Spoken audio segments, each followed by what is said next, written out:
10. They're out here. There are net wickets all round the edge, and there are all-weather practice wickets over there. And then by lunchtime, it metamorphoses. It's easier to say changes, and becomes a picnic area. But the MCC, Marylebone Cricket Club, whose home this is, a private club, they've discovered one of the secrets of modern English sporting life. You don't need to worry too much about the product on the pitch. You just need to have plenty of space to sit the big cheeses down and feed them. Over there, where you are, the indoor school becomes 3 restaurants. And the cameras go around the ground and Richie says, it's a full house here at Lord's. You can see rows and rows of empty seats. They're all binging over here. So they've realised that to maximise the eating and drinking potential, and all is well.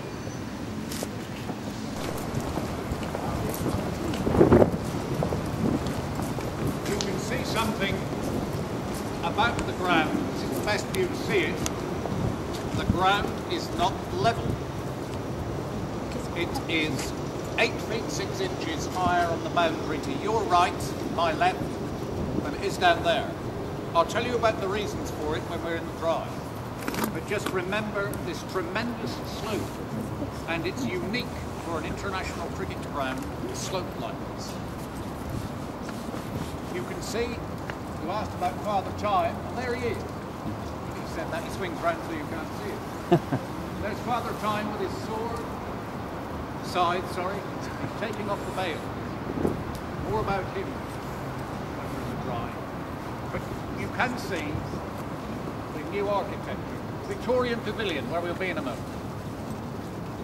Redevelopment in the 50s and 60s were those semicircular stands. And all you can say about those is that they are functional.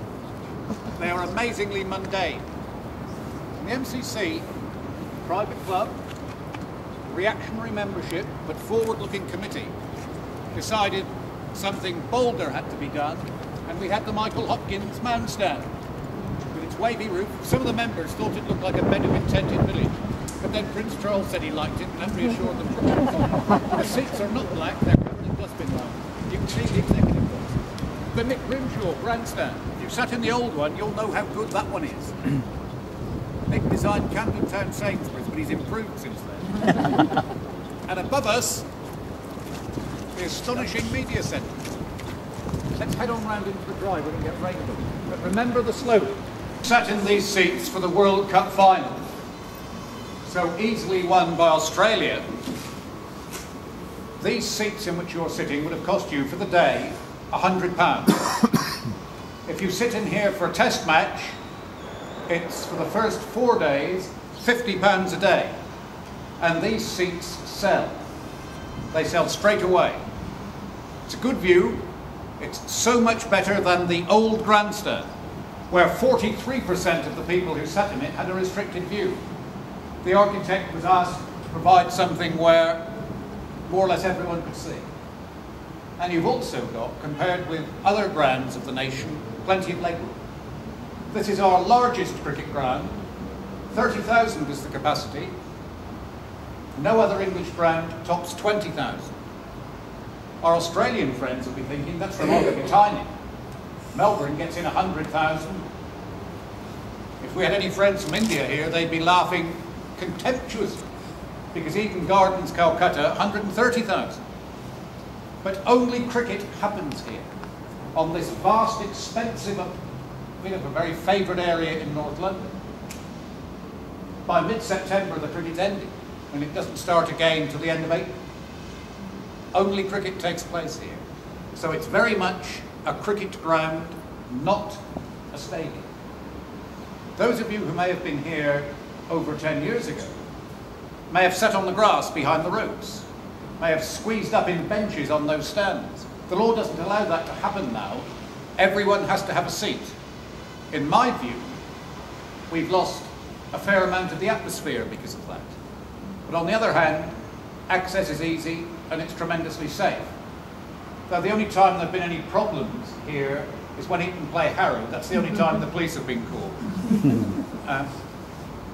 Slope again, look at the pavilion. Look at that brick wall in front of the railings getting deeper. Look at the back getting steeper. It really does show you how the ground slopes. And this white contraption down here is the only one of its type in the world. It's a hovercraft. It works like a hovercraft. You can see the rubber sort of swash flat around it. They switch it on, it blows up, and now they can steer it. It zooms out onto the wicket. It used to go all angles. But it does the job remarkably quickly. Now, if you look at the media centre, you'll have your own views on it. It was opened this year. We were staging the World Cup, and our media facilities were disparate and desperate. At least 300 placements were needed. The MCC held a competition. Future Systems Design won. That's it. The astonishing thing about it was built by Cornish craftsmen from the Pendennis boatyard in Fulham. All aluminium, brought to Lourdes, assembled on site. It's a bit like building a huge boat sideways.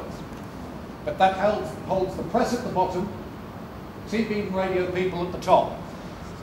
But one man protested, a chap called Peter Baxter. Anyone know who Peter Baxter is? This is a test match special producer. Test match special producer.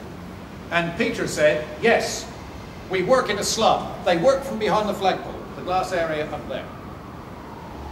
We work in a slum, he said, but we like it. We're not moving. That's going to be too remote. Nonsense, they say. We've got microphones that bring in the sound. We've got air conditioning. I'm staying put, said Baxter. It's a nice man, but that's how he put it. And he eventually relented on one condition. They put in a window. Can you see the window at the top in the middle? That's put in for Test Match Special. The buggers haven't opened it yet because they've got their own air conditioning and the microphones bring the sound in. It's just like being part of the game, but that's it. The architects reckon he's ruined it. So the architects don't like Baxter, but they're happily established up there. 5.8 million. NatWest paid half the money. It's winning architectural awards. And if you fly into Heathrow one way, it's a landmark on the flight path. So next time you land, watch out for it. Any questions so far, folks?